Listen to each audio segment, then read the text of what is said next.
আগেকার দিনে মেয়েদের বিয়ে হলে স্বামীর পদবিটাই ব্যবহার করত, কিন্তু এখনকার মেয়েরা বিয়ের পর স্বামীর পদবি এবং বাবার পদবি দুটোই ব্যবহার করছে। যেমন ঐশ্বর্য রায় বচ্চন, খুব ভালো, কিন্তু ব্যাপার হচ্ছে এই স্বামীর পদবি এবং বাবার পদবি দুটোই ব্যবহার করার ফলে আমার আশেপাশে কিছু মেয়েকে দেখতে পাচ্ছি, তাদের যে নামগুলো হয়েছে এখন আপনাদের বলবো।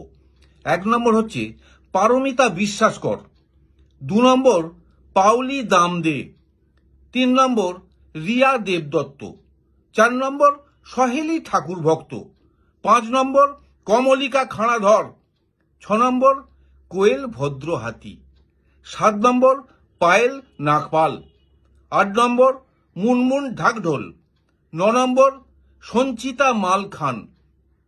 এগুলো তো ভালো, কিন্তু দুঃখের ব্যাপার কি জানেন? আমাদের এখানকার একটা মেয়ের বিয়ে ক্যান্সেল হয়ে গেল শুধু পদবীর জন্য। অত ভালো ছেলে, কিন্তু সে বাবার পদবি আর স্বামীর পদবি লিখতে পারবে না, তাই বিয়ে ক্যান্সেল।